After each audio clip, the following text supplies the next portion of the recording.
I'd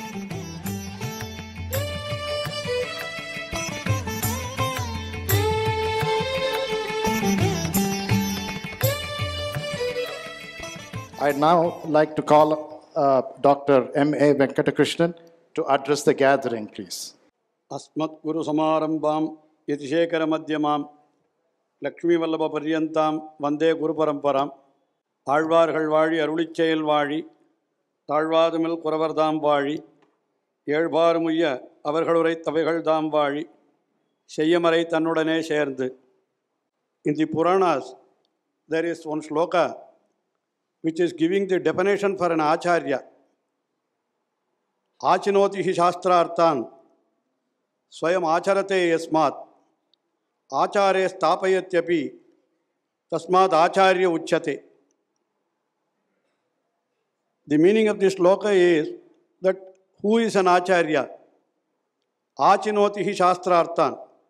First, he learns all the shastras under the feet of a guru. He has to go and have a very rigorous training under the acharya. And first of all, he must collect all the shastras for himself. Achinoti hi shastrarthan. Then swayam acharate. He has to practice what has been already learned by him.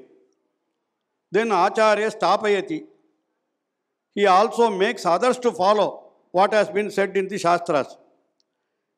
One who does all these three things is called an acharya.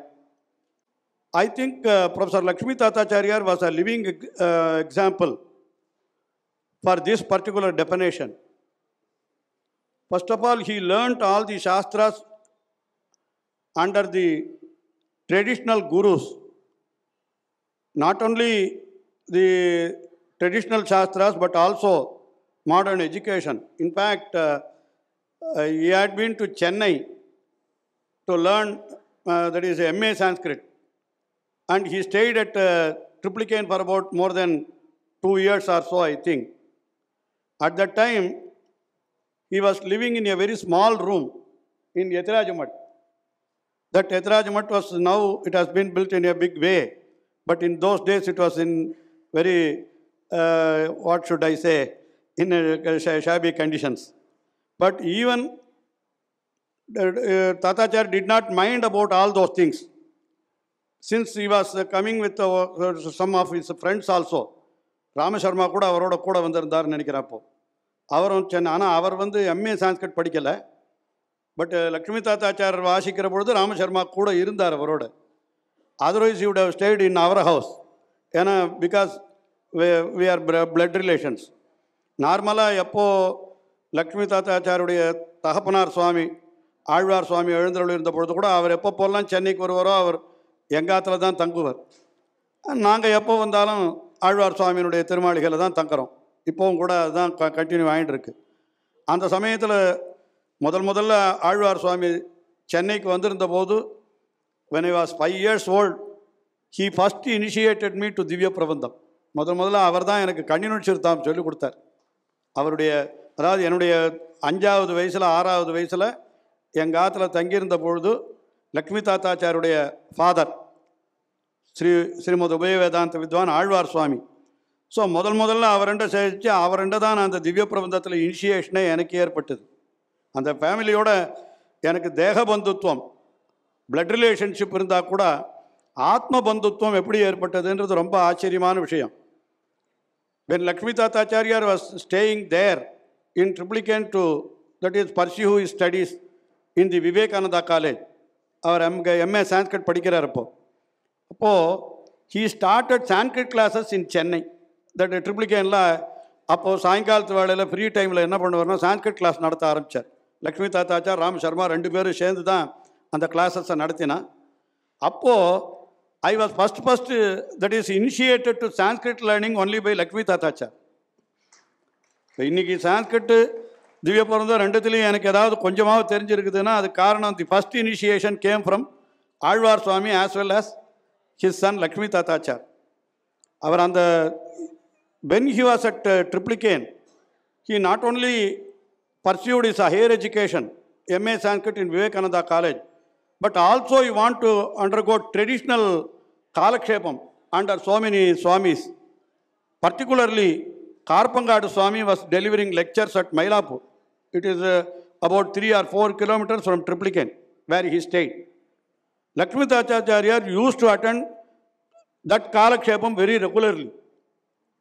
அப்போல்லாம் சொல்லியிருக்கார் அவரே, சில நாள் வந்து போகிறதுக்கு bus, அந்த காலத்துலலாம் இந்த மாதிரி ஆட்டோ இதெல்லாம் தெரியவே தெரியாது. If have to go we have to go only by government bus, அதுதான் வேறு வழியே கிடையாது. அது கார்பங்காட் சுவாமி இருந்த திருமாளிகைன்றது கொஞ்சம் கவர்மெண்ட் பஸ்ஸுக்கு நேர கிட்டக்க கிடையாது. அங்கேருந்து கிட்டத்தட்ட ஒரு 1/2 கிலோமீட்டர் 1 கிலோமீட்டர் நடக்கணும். அதெல்லாம் அந்த மாதிரி போய் சில நாள் அந்த பஸ்ஸஸ் எல்லாம் கிடைக்காது.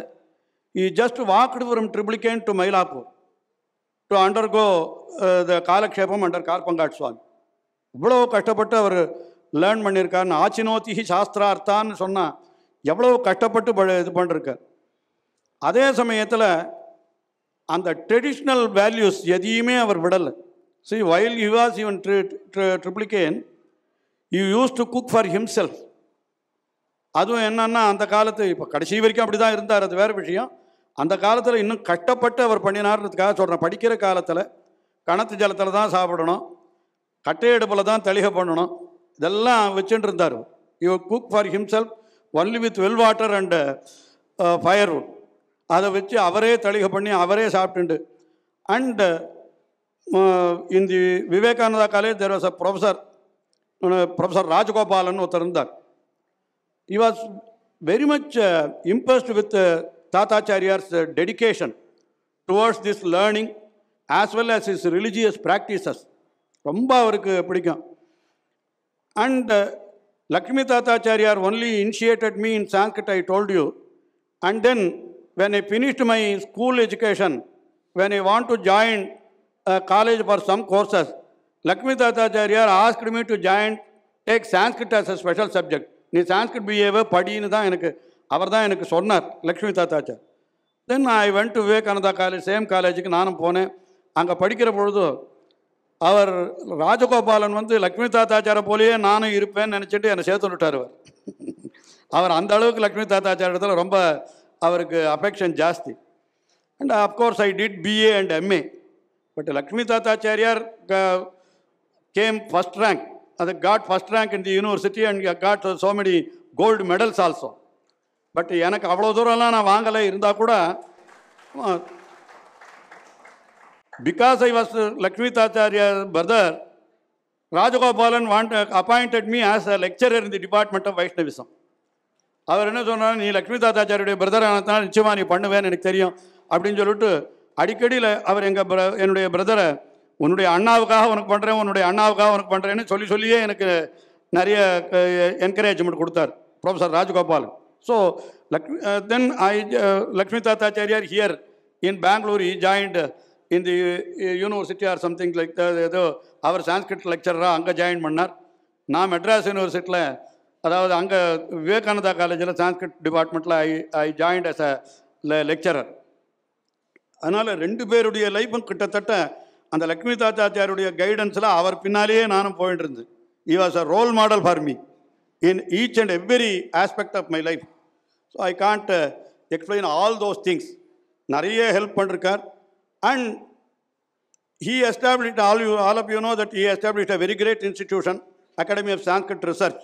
அதை பற்றி நிறைய இடத்துல டிஸ்கஸ் பண்ணியிருக்காரு. அதனுடைய ப்ளூ பிரிண்டெல்லாம் கொண்டு வந்து காமிப்பார் என் இடத்துல. ஒரு தடவை நான் ஃபஸ்ட்டு நான் மேல்கோட்டைக்கு வந்திருந்த போது took me to that land, ஏதோ ஒரு இடத்துக்கு அழைச்சின்னு போனார். பின்னால் இங்கே தான் I am planning to have the academy of சான்ஸ்கிரிட்னு சொன்னார். பார்த்தா that was a very barren land. மேடும் பள்ளமாக அந்த இடத்த பார்த்தா மனுஷால் நடந்தே போக முடியல, அப்படி இருந்தது. பட் அவர் he was a great visionary with his great efforts and all that. அந்த இடத்தெல்லாம் நான் நெக்ஸ்ட் டைம் போய் பார்க்குற பொழுது நன்னா அதையெல்லாம் லெவல் பண்ணி வச்சிருது. அதில் ஒரு ஸ்மால் பில்டிங் கூட ரைஸ் பண்ணி வச்சிருந்தார். Slowly and slowly he gave his heart and soul to build that academy of Sanskrit. இப்போ இன்றைக்கி அது அவ்வளோ பெரிய இன்ஸ்டிடியூஷனாக இருக்குன்னு கேட்டால் இட் இஸ் ஒவ்வொன்றும் லக்ஷ்மி தாத்தாச்சாரியுடைய ரத்தமும் சதையுமா இருந்து அதுலேருந்து வந்தது அந்த பில்டிங் முதல் கொண்டு எல்லாம் அந்த institution.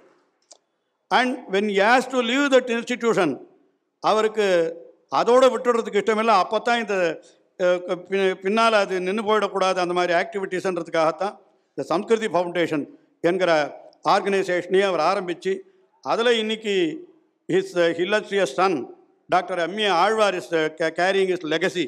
And Pitu Shadaguna Putrahan Solva. That is, son is 100 times more than the father in Solva. Nichimave Lakshmi Tatacharya son, more than 50 books have been brought through Samskriti Foundation, very important research books. அந்த அளவுக்கு வந்திருக்குதுன்னா இதுக்கெல்லாம் அவருடைய ஒரு visionary thought தான் காரணம், Lakshmi தாத்தாச்சார். Finally, I want to say one thing, that just ஒரு nowadays we go to a place wherein we get everything we want. Nothing is unavailable there. That place is known as mall. எல்லாரும் mall போகிறோம், மால்ன்ற இடத்துக்கு போகிறோம் இல்லையா, அங்கே கிடைக்காத விஷயமே கிடையாது. அதுக்கு என்ன MA double போடணுமா மாலுக்கு? ஆனால் இவர் MAL தான். Is also a mall. என்ன காரணம்னு கேட்டால், likewise for any clarification or any doubt you can go to a person, be it about animals like horse or cow, plants, trees, medicine, food, shastras, manuscript, ancient arts, computers, modern technology and what not. எந்த விஷயத்துக்கு போனாலும் ஒரு solution வேணும்னா இவர்கிட்ட தான் கிடைக்கும். இவருக்கு தெரியாத சாஸ்திரமே கிடையாது. நிஜமாக சொல்கிறேன், சென்னையில் ஏதோ ஜஸ்ட்டு ஆக்சிடென்டலாக அவர் ஏதோ ஒரு 2-3 நாள் அங்கே வந்திருந்த பொழுது பார்த்தசாரதி கோவிலுக்கு ஒரு பசுமாடு விஸ்வரூபத்துக்கு வாங்கணும் அப்படின்னு ஏதோ ஒரு ஏற்பாடு வந்தது. உடனே நான் ஏதோ பேசிகிட்டு இருந்தேன் அவர்கிட்ட, பசுமாடு நீ செலக்ட் பண்ணிட்டியான்னா, இல்லை ஏதோ ஒரு 4-5 மாடு காட்டுறான், எதுன்னே எனக்கு புரியல அப்படின்னு. நான் வரேன் வான்னு சொல்லிவிட்டு அந்த எந்த இடத்துல அந்த பசுமாடு அவன் கவுகாடு வச்சுட்டு இருக்கானோ அந்த இடத்துக்கு பார்த்துட்டு அதனுடைய லட்சணங்களெல்லாம் சொல்லி எனக்கு இதுதான் நல்ல பசு அப்படின்னு சொல்லி செலக்ட் பண்ணி கொடுத்தாரு. அந்த இதெல்லாம் தெரியும் அவருக்கு, இந்த சுழியெல்லாம் எப்படி இருக்குது என்னன்னு பார்த்துட்டு காதையெல்லாம் பிச்சு பார்த்து, ஏன்னா ஒன்றுமே தெரியாது நமக்கு இதெல்லாம். ஈவன் அந்த மாதிரியான விஷயங்களெல்லாம் கூட அவருக்கு அதில் he was a master. So he is also a MAL. MALனா என்ன சொல்கிறது, எப்படி நம்ம மாலுக்கு போனால் எல்லாம் கிடைக்கும். நாங்கள் இதில் சொல்லுவோம், உபன்யாசத்தில் என்ன சொல்லுவோம்னா, பகவானுக்கு மால்னு பேர் தமிழில் இல்லையா, திருமால். அவனுக்கு மால்னு பேர். அவனுக்கு என்னத்தினால அவனுக்கு மால்னு பேருன்னா, ஒவ்வொரு பிரயோஜனம் போனோன்னா ஒரு தேவதைகள்கிட்ட போகணும் நம்ம. இப்போ வேறு ஆரோக்கியம் பாஸ்கராதிச்சேத்து, ஞானமென் விச்சேத்து, சங்கராத்து, ஐஸ்வர்யம் ஹுதாசனாதிச்சேத்துன்னு ஸ்லோகத்தில் சொல்லப்பட்டு ஒரு பிரயோஜனத்துக்கு ஒரு தேவதைகிட்ட போகணும். ஆனால் பகவான்கிட்ட போனால் எல்லாம் கிடைக்கும், அவன்கிட்ட கிடைக்காததே கிடைக்காது. அதனால தான் அவனுக்கு மால்னு பேர் அப்படின்னு சொல்கிறோம். ஏன்னா நீங்கள் மற்ற கடைகளில் போனால் ஒரு கடையில் போனால் ஒன்று தான் வாங்க முடியும். மளிகை கடைக்கு போனால் மளிகை சாமான் மற்றம் தான் வாங்க முடியும். அரிசி பருப்பு போகணுன்னா அந்த கடைக்கு தான் போகணும், எலக்ட்ரானிக்ஸ் போகணுன்னா அந்த கடைக்கு தான் போகணும். ஆனால் மாலுக்கு போனால் எல்லாம் கிடைக்கும், அதில் கிடைக்காததே கிடைக்காது. அதுபோல் சர்வேஸ்வரனான பகவானுக்கு மால்னு பேர், இவருக்கும் மால்னு பேர், MAL. அதனால் இவரும் தாத்தாச்சாரம் அப்படிப்பட்ட ஒரு, ஏன்னா he does not know anything. எந்த என்னென்ன voracious reader, whatever book, it all of a sudden something had happened, that is the destiny. But இன்றைக்கும் அந்த அவருடைய லெகசியை பின்பற்றி அந்த இன்ஸ்டிடியூஷனை இவ்வளோ தூரம் டெவலப் பண்ணி இன்றைக்கி சம்ஸ்கிருதி ஃபவுண்டேஷன் இவ்வளோ தூரம் நன்னா நடக்கிறதுன்னு கேட்டால் அதுக்கு அவருக்கு கோஆப்ரேட் பண்ணுற அவருடைய பிரசிடென்ட் போல் இருக்கிற பெரிய ஸ்காலர்ஸ், அவன் நிறைய டீம் இருக்குது. இருந்தாலும் கூட அது அத்தனைக்கும் கைடிங் ஃபோர்ஸாக, அந்த ரன்னிங் ஃபோர்ஸாகவே டாக்டர் M.A. ஆழ்வார் இருக்கிறார் என்கிறபடினாலே அவருடைய பெஸ்ட் கான்ட்ரிபியூஷன், லக்ஷ்மி தாத்தாச்சாரியுடைய பெஸ்ட் கான்ட்ரிபியூஷனில் அகாடமி ஆஃப் சான்ஸ்கிரிட்னு சொல்கிறோம், சம்ஸ்கிருதி ஃபவுண்டேஷன் சொல்கிறோம். Doctor M.A. Alwaran, his brother doctor Anand, அவ 2 பேருமே the best contribution of Lakshmi Tatacharya to the society. With these words I thank the organisers for giving me an opportunity to say a few words about the late lamented Lakshmi Tathachar Swami. Venkatakrishnan Swami, romba nandri. I think yours was a very entertaining, energetic speech. I have always seen you on YouTube. No wonder you have more than 10,000 followers. Thank you so much. One thing that I would like to allude to what Venkatakrishnan Swami said, and it just jogs my memory. It was way back in 1997 when for the first time I traveled in a Z Plus category car along with Mr. KPS Gill, Padma Shri KPS Gill IPS, and with my father. KPS Gill, for those of you who may not have known him, is the person who rooted out terrorism from Punjab. Punjab would have become Khalistan if not for KPS Gill. KPS Gill was also consulting with the government of Ceylon, that is Sri Lanka, Israel, to combat terrorism. But he used to be extremely frustrated. He was supposed to become the governor of Karnataka. He used to be extremely frustrated, high tension, high pressure job. But he used to come and stay in only one place, that is in the guest house of the Academy of Sanskrit Research. And I still vividly remember the conversation that he and Professor Lakshmi Tatachar Swami had. We all are talking about Lakshmi Tatachar Swami's greatness and knowledge about Sri Vaishnavism. One thing that really opened my eyes is when Lakshmi Tatachar Swami spoke about the Sikh Granth, the Guru Granth, with KPS Gill. And then KPS Gill asked him about the different versions of Bharatanatyam dance. I do not ever know whether the Lakshmi Tatachar Swami had ever tried Bharatanatyam dance, but he knew 64 different types of Bharatanatyam poses and other things, and he gave a talk to him. That was the greatness of Lakshmi Tatachar Swami. Now, without much ado, without much of a delay, I would like to call upon our President, Professor Dwarka Dasa, to give us the presidential address, please. Thank you. Sri Yadagiri Ethiraj Swami Namaskaram. Professor H.R. Nagendra, Professor Srinivas, Dr. Venkatakrishnan, Dr. Alvar, and many of my friends, ladies and gentlemen. You have heard already three great friends of Lakshmi Tatachar mention many aspects of Lakshmi Tatachar. Even if 10 of us come here, we can keep on speaking about his abilities, about his dreams. I mean, that's what I would like to say. He had a very big dream. He wanted to build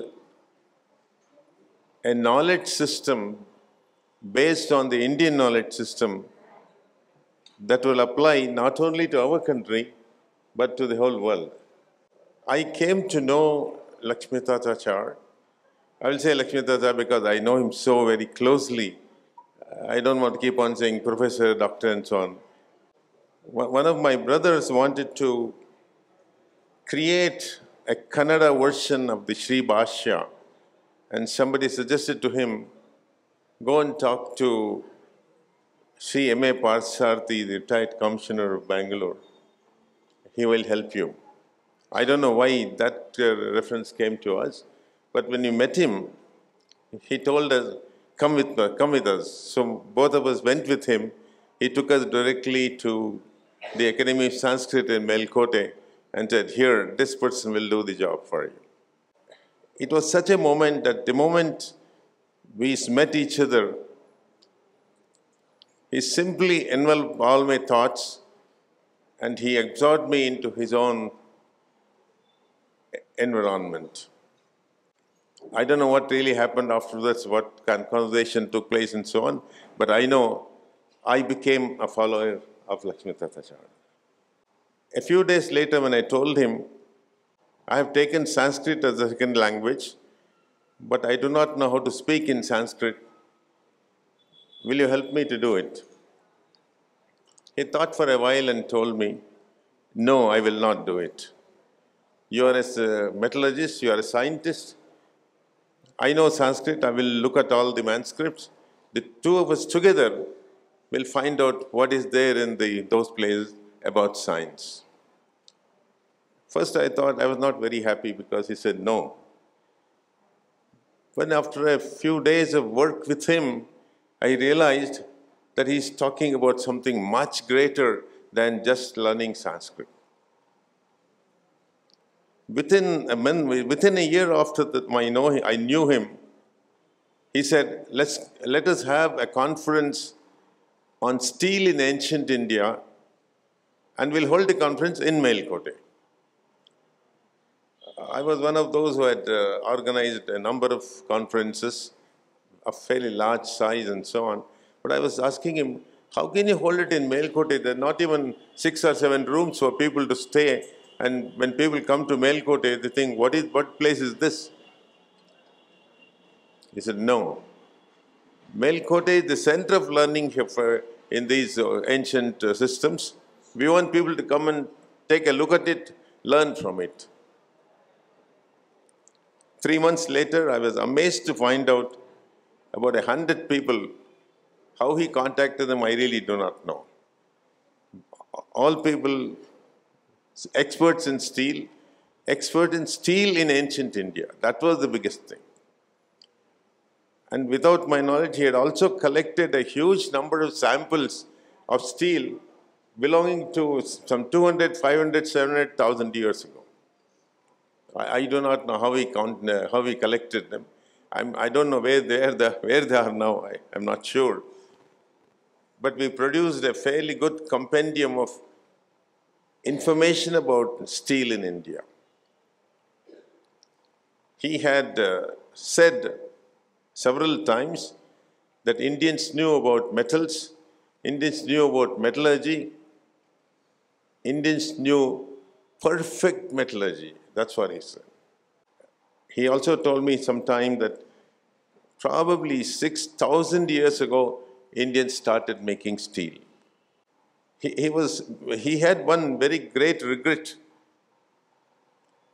Very often he used to tell me, we have so much knowledge here in our own Indian system, Indian literature and so on, but nobody cares about it. Everybody sees to the West and says, that is great. He wanted people to know that we had all this heritage. I remember just one small conversation. For some subject, he mentioned, oh, we already knew this. They are now saying they have done it. It applies to several of these, so I'm not going to mention any particular subject. But then I told him, the moment you compare, saying West and us and so on, they will look upon you but with a much lower idea. So don't say that. Simply say, we had this, we have this. This is the fact that we had already known about it. Don't compare it with anybody else. I also told him, they're not even deserving of this comparison. I was very happy to learn later, maybe some couple of years later, that when we started talking to me about Indian knowledge system and so on, he never mentioned it again, that comparative thing. He never mentioned it. That means he realized that we only should value what we have and don't compare it with anybody else. I can keep on saying many, many things about Professor Lakshmithathachar and his association with me. One particular thing is I used to take a number of people, professors, scholars, others and so on, take them to Melkote and make them meet Professor Thatachar. Without exception, everybody would get totally impressed about what the work that he was doing. But sad to say, none of them helped us. He tapped DST, ARDB, and so many of these central government things and so on. All of those people came and said, hey, you're doing excellent work. But none of them came back to help us. He never bothered about it. He said, let's go ahead. As Professor Venkatekrishnan mentioned, he was a very courageous man, very courageous. He never accepted defeat. If he had created such a beautiful academy, it's a greenfield academy, because there was only total forest there, and he got the land and he built this up. He also showed me some 35,000 manuscripts which had been very, very beautifully maintained. And he said, I'm going to unearth what is there in all this. I remember I told him, it'll take you 1,000 years to unearth what is there in this. He said, I don't have to do it. I've just collected it here. It'll get done. I've started it. It'll get done. I'm happy to say there are now so many people who are interested in these old manuscripts, and many things are being done now. I'm sure it will go right like this. I would like to congratulate Dr. Alvar and say my pronouns to Itiraj Mohammad Jierji for organizing this very good conference in his memory. I think this memory will last in all our hearts for a very long time. I wish that we imbibe from his life small little things, not very big things, and try to follow him, try to adapt it in our life, and then say, we learned it from Professor Lakshmitacharya. Thank you very much. Please take part in all the... we are looking forward to the lectures by various people who are going to mention about Lakshmitacharya and his works. Please enjoy the whole day and derive the benefit of it. Thank you very much. Professor Dwarkadasa for sharing some of the personal snippets with Professor Lakshmitacharya. With humble pranams, I would like to request His Holiness Yadugiri Yatiraja Jiyar Swami to deliver the benedictory address and grace the occasion. Thank you. Srimate Ramanujaya Namaha. Ramanuja Munirjiyat Ramapriya Pita Guruhu Indranila Amulyamyo Yadavadro Vyadarshayat Om Namo Narayanayeti Anusandhana Tatparaha Shesho Bhudyo Itindraya Tasmai Syan Nityamangalam Siddhopayamupeyincha Sadhaya Masamadhavam Gadabhidravidi Bhirya Shri Godan Tamupasmehe Krishnanubhuti Sambhotang Gadha Malang Gunojvalam Krishnayarpitavatyai Syad Godayai Nityamangalam Tasmai Ramanujaryaya Namah Paramayogine Yashruti Smriti Sutranam Antarjaramashishamath. ಸನ್ಯಾಸಿಗಳಿಗೆ ಯಾವುದೇ ಕಾರ್ಯಕ್ರಮದಲ್ಲಿ ಕೊನೆಯಲ್ಲಿ ಆಶೀರ್ವಚನವನ್ನು ಇಟ್ಟಿದ್ದಾರೆ. ಕಾರಣ ಅಂದರೆ ಸನ್ಯಾಸಿಯಾದವನು ತುಂಬ ಮಾತು ಕೇಳಬೇಕು, ಕಮ್ಮಿ ಮಾತಾಡಬೇಕು. ಇವತ್ತು ಬಹಳ ಪವಿತ್ರವಾದಂಥ ಮಾಸ, ಅಂಡಾಳಿನ ಅನುಭವ, ಕೃಷ್ಣಾನುಭವದ ಮಾಸ. ಮಾಸಾನಾಂ ಮಾರ್ಗಶೀರ್ಷೋಹಂ ಅಂತ ಕೃಷ್ಣನಿಗೆ ತುಂಬ ಪ್ರಿಯವಾದಂಥ ತಿಂಗಳು. ಅಂತಹ ಪವಿತ್ರವಾದಂಥ ಮಾಸದಲ್ಲಿ ನಾವು ಒಂದು ದೊಡ್ಡ ವಿದ್ವತ್ ಪರಂಪರೆಯನ್ನು ಸ್ಮರಣೆ ಮಾಡ್ತಾ ಇದ್ದೀವಿ. ಒಂದು ಪವಿತ್ರವಾದಂತಹ ಕ್ಷೇತ್ರವನ್ನು ಸ್ಮರಣೆ ಮಾಡ್ತಾ ಇದ್ದೀವಿ. ಒಂದು ದೊಡ್ಡ ಅನುಭವವನ್ನು ನಾವೆಲ್ಲ ಇಲ್ಲಿ ಪಡೀತಾ ಇದ್ದೀವಿ. ಇದು ಭಗವಂತ ನಮಗೆ ಪದೇ ಪದೇ ಕೊಡುವಂಥ ಅನುಗ್ರಹ. ನಮ್ಮ ಜೀವನ ಎಲ್ಲೋ ಸಾಗ್ತಾ ಇರುತ್ತೆ, ಏನೇನೋ ಮಾಡ್ತಾ ಇರ್ತೀವಿ. ಆದರೆ ಅಂತರ್ಯಾಮಿಯಾಗಿರುವಂಥ ಭಗವಂತ ಈ ಜೀವನವನ್ನು ಸಾರ್ಥಕಗೊಳಿಸಲಿಕ್ಕೆ ಪದೇ ಪದೇ ಇಂತಹ ಸತ್ಸಂಗಗಳನ್ನು ಕೊಟ್ಟು ಆ ಒಂದು ಹಿರಿಯರ ಸ್ಮರಣೆ ಮಾಡ್ತಾ ಅವರ ಜೀವನ ಸಾಧನೆಗಳನ್ನೆಲ್ಲ ಸ್ಮರಣೆ ಮಾಡ್ತಾ ಹೋದರೆ ನಮ್ಮ ಜೀವನಕ್ಕೆ ಒಂದು ಅರ್ಥ ಸಿಗುತ್ತೆ, ಸಾರ್ಥಕತೆ ಸಿಗುತ್ತೆ. ಹೂವೆ ಲಕ್ಷ್ಮೀತಾತಾಚಾರ್ಯ ಸ್ವಾಮಿಯವರ ಸ್ಮರಣೆ ಅಂದರೆ ಅವರ ಸ್ಮರಣೆ ಮಾತ್ರ ಅಲ್ಲ, ಅವರ ಸಾಧನೆ ಮಾತ್ರ ಅಲ್ಲ, ಅವರ ಪರಂಪರೆಯ ಸ್ಮರಣೆ, ಅವರು ನಡೆದು ಬಂದಂತಹ ದಾರಿಯ ಸ್ಮರಣೆ. ಆಚಾರ್ಯ ರಾಮಾನುಜರ ಅಂತರಂಗ ಶಿಷ್ಯರಾದಂಥ ಅನಂತಾರ್ಯರು ಅವರ ವಂಶದ ಮೂಲ ಪುರುಷರು. ಅವರಿಂದ ಸ್ಮರಣೆ ಪ್ರಾರಂಭ ಆಗುತ್ತೆ. ನಮ್ಮ ತಿರುನಾರಾಯಣಪುರದ ಅನೇಕ ಮಹನೀಯರ ಸ್ಮರಣೆ ಆಗುತ್ತೆ. ಕರ್ನಾಟಕದೇ ಅಲ್ಲ, ಇಡೀ ಭಾರತದಲ್ಲೇ ಅತ್ಯಂತ ಪವಿತ್ರತಮವಾದಂಥ ಕ್ಷೇತ್ರ ತಿರುನಾರಾಯಣಪುರ. 4 ಯುಗಗಳಿಂದ ಅದಕ್ಕೆ ಇತಿಹಾಸ ಇದೆ, ಪುರಾಣ ಇದೆ. ಆ 4 ಯುಗಗಳಲ್ಲೂ ಸಹ ಆನಂದಮಯ ದಿವ್ಯ ವಿಮಾನದಲ್ಲಿ ಅಂತರ್ಗತನಾಗಿರುವಂತಹ ತಿರುನಾರಾಯಣ ಸ್ವಾಮಿಯ ದಿವ್ಯಾನುಗ್ರಹ ನಮ್ಮ ಮೇಲಿದೆ. ಸ್ವಾಮಿ ರಾಮಾನುಜರ ಅಭಿಮಾನ ಸ್ಥಳ ಅದು. ಭಾರತವೆಲ್ಲ ಸುತ್ತಾಡಿದಂಥ ಆಚಾರ್ಯರು ತಮ್ಮ ಸಿದ್ಧಿ ಸಾಧನೆಗಳನ್ನು, ತಪಸ್ಸನ್ನು ಧಾರೆ ಎರೆದಂತಹ ಕ್ಷೇತ್ರ ತಿರುನಾರಾಯಣಪುರ ಮೇಲುಕೋಟೆ. ನಮ್ಮೆಲ್ಲರ ಭಾಗ್ಯ ವಿಶೇಷ ಸ್ವಾಮಿ ರಾಮಾನುಜರ ಶ್ರೀಚರಣದ ಸ್ಪರ್ಶ ನಮ್ಮ ನಾಡಿಗಾಯಿತು. ಒಂದು ದೊಡ್ಡ ಯುಗ ಪ್ರಾರಂಭವಾಯಿತು, ದೊಡ್ಡ ಔದಾರ್ಯದ ಯುಗ ಪ್ರಾರಂಭವಾಯಿತು. ನಾನು ಯಾಕೆ ಇಷ್ಟೆಲ್ಲ ಹೇಳ್ತೀನಿ ಅಂದರೆ, ಲಕ್ಷ್ಮೀ ತಾತಾಚಾರ್ಯರ ಜೀವನದಲ್ಲಿ ಇದೆಲ್ಲವೂ ಅವರ ಹಿಂದೆ ನಡೆದು ಬಂದಿದೆ. ಈ ಕಾರ್ಯಕ್ರಮವನ್ನು ಇಲ್ಲಿ ವ್ಯವಸ್ಥೆ ಮಾಡಲಿಕ್ಕೆ ವಿಶೇಷವಾದ ಕಾರಣ ಉಂಟು. ಅವರು ನಮ್ಮಿಂದ ದೂರ ಆದಾಗ ಅವರ ಸಾಧನೆಗಳನ್ನು, ಅವರ ಜೀವನವನ್ನೆಲ್ಲ ಸ್ಮರಿಸೋಣ ಅಂಥೇಳಿ ಅವರ ಸುಪುತ್ರರಾದಂಥ ಡಾಕ್ಟರ್ ಎಂ.ಎ. ಆಳ್ವಾರ್ ಅವರಲ್ಲಿ ನಾನು ಪ್ರಸ್ತಾಪ ಮಾಡಿದೆ. ಅವರ ನೆನಪಿನ ಒಂದು ಅಂಗಳವನ್ನು ನಾವೆಲ್ಲ ನೋಡೋಣ ಅಂತ. ಅದು ಕಾರಣಾಂತರಗಳಿಂದ ಮುಂದೂಡ್ತು, ಆದರೆ ಇವತ್ತದು ನೆರವೇರಿತು. ನಮಗೂ ಆ ಕುಟುಂಬಕ್ಕೂ ಬಹಳ ಹತ್ತಿರದ ಸಂಬಂಧ ಉಂಟು.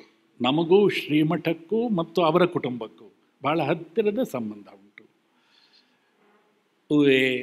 ಆಳ್ವಾರ್ ತಿರುಮಲಿಂಗಾರ ಸ್ವಾಮಿಯವರು, ಆಳ್ವಾರ್ ಸ್ವಾಮಿಗಳು ದಶವಿದ್ಯಾ ಚಕ್ರವರ್ತಿ ಎಂದು ಖ್ಯಾತರಾದಂತಹ ಆಳ್ವಾರ್ ಸ್ವಾಮಿಗಳು, ಲಕ್ಷ್ಮೀ ತಾತಾಚಾರ್ಯರು ಅಂದರೆ ಲಕ್ಷ್ಮೀ ತಾತಾಚಾರ್ಯರ ತಾತಂದಿರು. ಇವರ ಗುರುಕುಲದಲ್ಲಿ ನನ್ನ ಆಚಾರ್ಯರಾದಂತಹ ಅಯ್ಯನಯ್ಯಂಗಾರ ಸ್ವಾಮಿಯವರು ಬಹಳ ವರ್ಷಗಳ ಕಾಲ ಅಧ್ಯಯನ ಮಾಡಿದ್ರು. ಇದನ್ನು ಪದೇ ಪದೇ ಅವರು ಉಲ್ಲೇಖ ಮಾಡ್ತಾಯಿದ್ರು. ಎಷ್ಟು ಅವರಿಗೆ ಆ ತಿರುಮಾಳಿಗೆ ಬಗ್ಗೆ ಅಭಿಮಾನ ಇತ್ತು ಅಂದರೆ, ಚಾತುರ್ಮಾಸದ ಸಂದರ್ಭದಲ್ಲಿ ಅವರು ಕಲ್ಯಾಣಿಯಿಂದ ಪಲ್ಲಕ್ಕಿಯಲ್ಲಿ ಬಿಜಮಾಡಿಸುವಾಗ ಒಂದು ಕ್ಷಣ ಪಲ್ಲಕ್ಕಿಯನ್ನು ಅಲ್ಲಿ ನಿಲ್ಲಿಸು ಅಂತ ಹೇಳಿ ನಾನು ಪಕ್ಕದಲ್ಲಿ ಇರ್ತಾಯಿದ್ದೆ. ಇದು ನನ್ನ ಆಚಾರ್ಯರ ತಿರುಮಾಳಿಗೆ ಅಂತ ನಮಸ್ಕಾರ ಮಾಡ್ತಾಯಿದ್ರು. ಅದಕ್ಕೆ ದ್ಯೋತಕವಾಗಿ ಅಯ್ಯನಯ್ಯಂಗಾರ ಸ್ವಾಮಿಗಳು ಲಕ್ಷ್ಮೀ ತಾತಾಚಾರ್ಯರಿಗೆ ವೇದಾಂತದ ಪಾಠವನ್ನು ಆರಂಭ ಮಾಡಿದ್ರು ಯತಿರಾಜ ಮಠದಲ್ಲಿ. ಹಾಗಾಗಿ ಯತಿರಾಜ ಮಠಕ್ಕೂ ಈ ಒಂದು ಕುಟುಂಬಕ್ಕೂ ಬಹಳ ಹತ್ತಿರವಾದ ಒಡನಾಟ ಇದೆ. ನಮ್ಮ ಶ್ರೀಮಠದ ಪೂರ್ವಾಚಾರ್ಯರಾಗಿದ್ದಂತಹ ಕುಮಾರಜಿಯರವರು ಇವರ ಮಾತಾಮಹರು, ಅವರ ಪರಂಪರೆಯಲ್ಲಿ ಬಂದಂಥವರು. ಈ ಎಲ್ಲ ಕಾರಣಗಳಿಂದ ಲಕ್ಷ್ಮೀ ತಾತಾಚಾರ್ಯರ ಈ ಒಂದು ಸ್ಮರಣಾಂಜಲಿ ಕಾರ್ಯಕ್ರಮ ಇಲ್ಲಿ ನಮ್ಮಲ್ಲಿ ನಡಿಬೇಕು ಅಂತ ನಾನು ಆಸೆಪಟ್ಟೆ. ಇವತ್ತದಾಯಿತು. ಎಲ್ಲ ವಿದ್ವಾಂಸರುಗಳು ಇವತ್ತು ಬೆಳಗ್ಗೆಯಿಂದ ಸಂಜೆಯವರೆಗೆ ಅವರ ಜೀವನ ಸಾಧನೆಗಳನ್ನೆಲ್ಲ ನೆನೆಸ್ಕೊಳ್ತಾರೆ. ಪ್ರಾತಸ್ಮರಣೀಯರು ನಮ್ಮ ಲಕ್ಷ್ಮೀ ತಾತಾಚಾರ್ಯರ ಪೂಜ್ಯ ಪಿತೃವರ್ಯರಾದಂತಹ ಆಳ್ವಾರ್ ತಿರುಮಲಿಂಗಾರ ಸ್ವಾಮಿಗಳಲ್ಲಿ ನಾನು ತರ್ಕ ಸಂಗ್ರಹ ಪಾಠವನ್ನು ಹೇಳಿಸ್ಕೊಂಡೆ. ಯಾವಾಗಲೂ ಇದನ್ನು ಸ್ಮರಣೆ ಮಾಡ್ಕೊಳ್ತೀನಿ. ಅವರ ಗಾಂಭೀರ್ಯ, ಅವರ ವಿದ್ವತ್ತಿನ ಪ್ರಭೆ ಅಸಾಧಾರಣವಾದಂಥದ್ದು. ನನ್ನ ಪೂರ್ವಾಶ್ರಮದ ಪಿತೃವರ್ಯರಿಗೂ ಅವರಿಗೂ ಅತ್ಯಂತ ಒಡನಾಟ ಇತ್ತು. ಅನೇಕ ವರ್ಷಗಳ ಕಾಲ ಆ ಸಂಸ್ಕೃತ ಮಹಾಪಾಠಶಾಲೆಯಲ್ಲಿ ಅವರ ಜೊತೆ ಅವರು ಹೆಜ್ಜೆ ಹಾಕಿದಂಥವ್ರು. ಈ ಎಲ್ಲ ನೆನಪುಗಳನ್ನೆಲ್ಲ ಇಲ್ಲಿ ಅನಾವರಣಗೊಳಿಸೋಣ ಅಂಥೇಳಿ ನಾನು ಡಾಕ್ಟರ್ ಆಳ್ವಾರ್ ಅವರಲ್ಲಿ ಕೇಳಿಕೊಂಡಾಗ ಇಲ್ಲೇ ನಮ್ಮ ಶ್ರೀಮಠದ ಈ ರಾಮಾನುಜ ಸಂಸ್ಕೃತಿ ಭವನದಲ್ಲಿ ನಡೀಲಿ ಅಂತ ನಾನು ಆಸೆಪಟ್ಟೆ. ಇವತ್ತದು ನಡೆದಿದೆ. ಅದಕ್ಕಾಗಿ ನಾನು ಡಾಕ್ಟರ್ ಆಳ್ವಾರ್ ಅವರನ್ನು ಅಭಿನಂದಿಸ್ತಾ ಇದ್ದೀನಿ.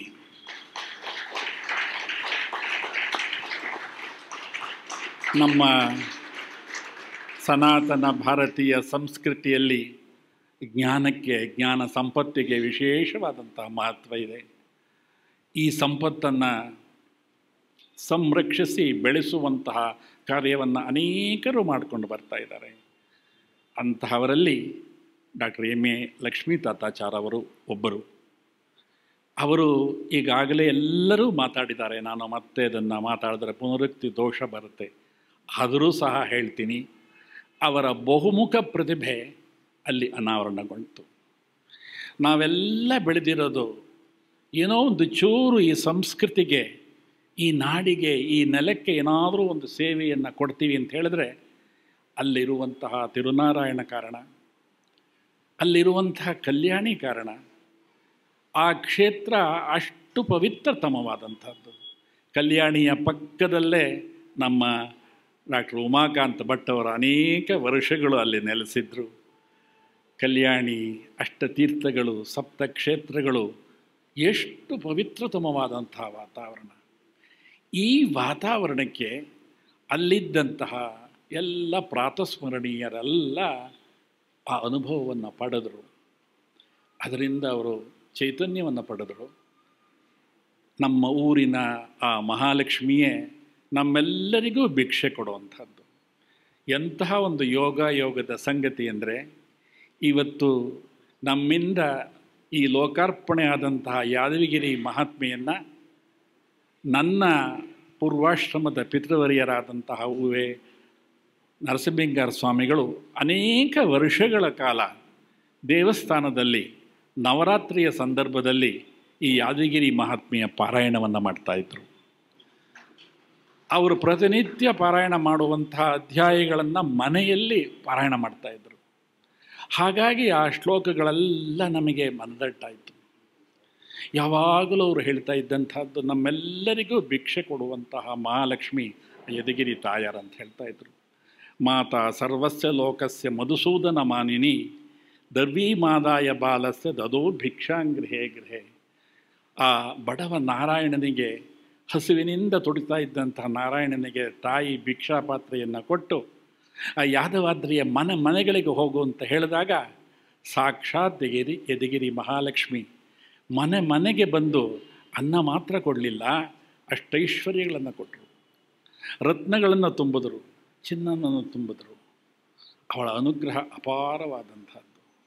ನಾವೆಲ್ಲ ಬೆಳೆದಿರೋದು, ಬೆಳೀತಾ ಇರೋದು ಎಲ್ಲವೂ ಆ ತಿರುನಾರಾಯಣನ ಮತ್ತು ಯದಗಿರಿನಾಚಾರ್ಯವರ ಕೃಪೆಯಿಂದ. ಅಂತಹ ಪರಂಪರೆಯನ್ನು ನಾವು ಇವತ್ತು ಸ್ಮರಣೆ ಮಾಡ್ತಾ ಇದ್ದೀವಿ.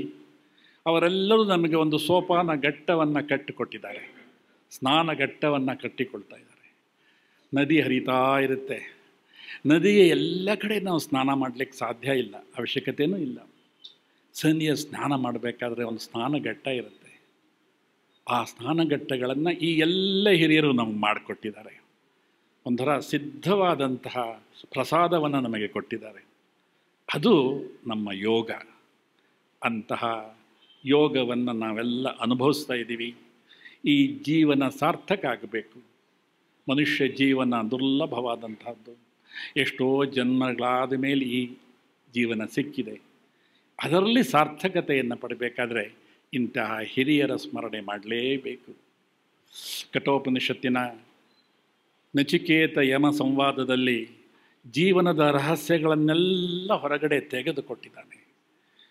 ನಾವು ಹೇಗಿರಬೇಕು, ಏನು ಮಾಡಬೇಕು, ಆ ಪ್ರಶ್ನೋತ್ತರದಲ್ಲೇ ಸಹ ಜೀವನದ ಅಂತಃಸತ್ವ ಅಲ್ಲಿದೆ.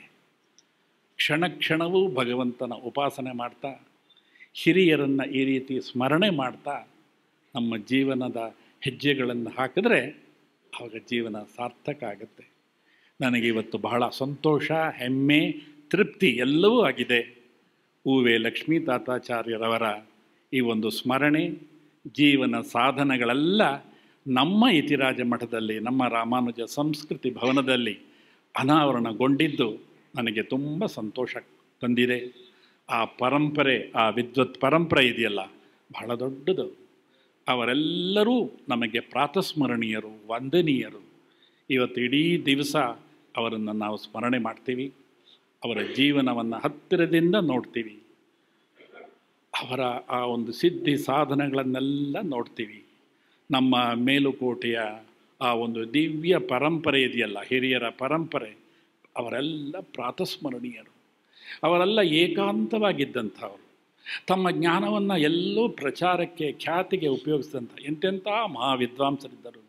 ಚತುಶಾಸ್ತ್ರ ಪಂಡಿತರಾದಂಥ ನಮ್ಮ ವಠಾರದಲ್ಲೇ ಇದ್ದಂತಹ ಉವೆ ಜಗ್ಗು ವೆಂಕಟಾಚಾರ್ಯ ಸ್ವಾಮಿಗಳು 4 ಶಾಸ್ತ್ರಗಳನ್ನು ಅಧ್ಯಯನ ಮಾಡಿದಂಥವರು. ಸಾಂಖ್ಯತೀರ್ಥ, ಸಾಂಖ್ಯ ಯೋಗಗಳನ್ನು ಮಾಡಿದಂಥವರು. ಜಗ್ಗು ವಕುಳಭೂಷಣರು, ಕವಿಯಾದಂಥವರು, ಸುಪುತ್ರರು ಇಲ್ಲಿ ಬಂದಿದ್ದಾರೆ. ಆದರೆ ಎಂದೂ ಅವರು ತಮ್ಮ ಜ್ಞಾನವನ್ನು ಹೊರಗಡೆ ತೋರಿಸಲಿಲ್ಲ. ಬಹಳ ಏಕಾಂತವಾಗಿದ್ದರು.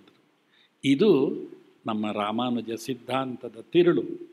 ನೈಚ್ಛಾನುಸಂಧಾನ ಮಾಡ್ತಾ ತಮ್ಮ ಜ್ಞಾನವನ್ನು ನಮ್ಮ ಆಚಾರ್ಯರಾದಂಥವ್ರು ಯಾವಾಗಲೂ ಹೇಳ್ತಾ ಇದ್ದಿದ್ದಂತಂದರೆ ಶೂನ್ಯ ಸಂಪಾದನೆ ಮಾಡಬೇಕು ಅಂತ. ಏನಂತ ಕೇಳಿದರೆ ಹೇಳ್ತಾ ಇದ್ರು, ಸ್ವಾಮಿ ರಾಮಾನುಜರ ನಂತರ ಬಂದಂತಹ ಅನೇಕ ಆಚಾರ್ಯರುಗಳು ಎಂಥ ಮೇಧಾವಿಗಳು, ಅವರೆಲ್ಲ ಎಲ್ಲೂ ಸ್ವಾಮಿ ರಾಮಾನುಜರಿಂದ ಮುಂದೆ ಹೋಗಲಿಲ್ಲ, ಅವರ ಮಾರ್ಗವನ್ನು ಅನುಸರಿಸಿದರು ಅಂತ. ಹಾಗಾಗಿ ನಮ್ಮ ಉವೆ ಲಕ್ಷ್ಮೀ ತಾತಾಚಾರ್ಯರು ಸಹ ಆ ವಿದ್ವತ್ ಪರಂಪರೆಯಲ್ಲಿ ಬಂದು ನಮ್ಮ ಈ ಸಮಾಜಕ್ಕೆ, ಈ ಕ್ಷೇತ್ರಕ್ಕೆ ಒಂದು ಹೊಸ ಹೊಳಪನ್ನು ಕೊಟ್ಟರು. ನಮ್ಮ ಮೇಲುಕೋಟೆಯಲ್ಲಿ ಅವರು ಸ್ಥಾಪನೆ ಮಾಡಿದಂಥ ಅಕಾಡೆಮಿ ಆಫ್ ಸಾಂಸ್ಕ್ರಿಟ್ ರಿಸರ್ಚ್ನಲ್ಲಿ ಅನೇಕ ವಿಚಾರ ಸಂಕಿರಣಗಳಾಯಿತು, ಪುಸ್ತಕಗಳ ಪ್ರಕಾಶನ ಆಯಿತು. ಇವತ್ತು ನಾವು ಅವರ ಸಾಧನೆಯನ್ನು, ಜೀವನವನ್ನು ನೋಡ್ತಾ ಇದ್ದೀವಿ.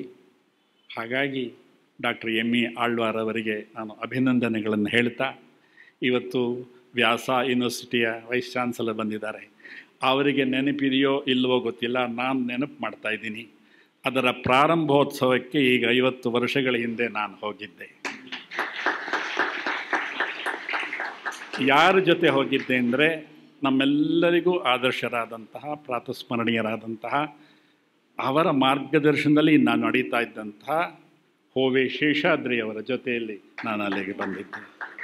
ಹೋವೆ ಶೇಷಾದ್ರಿಯವರ ಅಣ್ಣನ ಮಗ ಡಾಕ್ಟರ್ ನಾಗೇಂದ್ರ. ಆಗ ಪ್ರಾರಂಭದ ಸ್ಥಿತಿ ಇತ್ತು ಅಷ್ಟೇ. ಅದಾದ ಮೇಲೆ ನಾನು ಆ ವಿಶ್ವವಿದ್ಯಾಲಯಕ್ಕೆ ಹೋಗಿಲ್ಲ. ಅವರ ಸಹೋದರಿ ನಾಗರತ್ನ ಅವರಿಗೂ ನಮಗೂ ಒಡನಾಟ ಇತ್ತು. ಶೇಷಾದ್ರಿಗಳು ಅಂತಹ ಉದ್ದಾಮ ಸಾಹಿತಿಗಳು, ಪ್ರಖರವಾದಂಥ ಲೇಖಕರು, ಬುದ್ಧಿಜೀವಿಗಳು.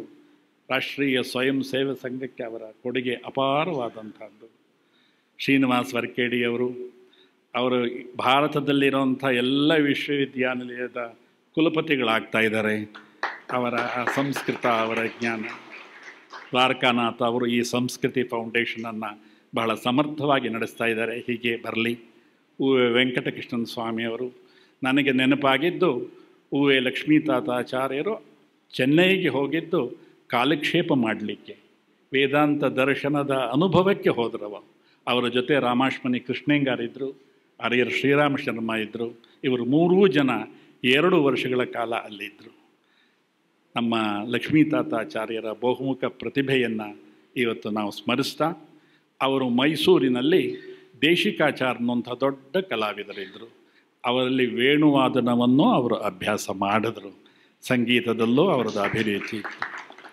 ಆದ್ದರಿಂದ ಈ ಎಲ್ಲ ಸಂಗತಿಗಳ ಸಮಗ್ರ ಸಮಾಗಮ ಇವತ್ತಿಲ್ಲಿ ಆಗ್ತಾಯಿದೆ. ನನಗೆ ತುಂಬ ಸಂತೋಷ. ಈ ಎಲ್ಲ ಹಿರಿಯರು ನಮ್ಮ ಲಕ್ಷ್ಮೀ ನರಸಿಂಹನ ಸಾನ್ನಿಧ್ಯದಲ್ಲಿ ಬಂದು ಅವರವರ ಒಳ್ಳೆಯ ಮಾತುಗಳನ್ನು ಇವತ್ತು ನೀಡಿದ್ದಾರೆ. ಅದೆಲ್ಲವೂ ನಮ್ಮ ಈ ಒಂದು ಇತಿಹಾಸದಲ್ಲಿ ದಾಖಲಾಗತ್ತೆ ಅಂತ ಹೇಳ್ತಾ, ಈ ವಾಕ್ಪುಷ್ಪವನ್ನು ಸ್ವಾಮಿ ರಾಮಾನುಜರ ತಿರುವಡಿಗಳಲ್ಲಿ ಸಮರ್ಪಣೆ ಮಾಡ್ತಾ ಇದ್ದೀನಿ. ಲೋಕ ಸಮಸ್ತ ಸುಖಿನೋ ಭವಂತು. ಶ್ರೀಮತೆ ರಾಮಾನುಜಾಯ ನಮಃ. ಸತ್ಯಂ ಬ್ರೂಯಾತ್ ಪ್ರಿಯಂ ಬ್ರೂಯಾತ್ ಏಷ ಧರ್ಮ ಸನಾತನಃ.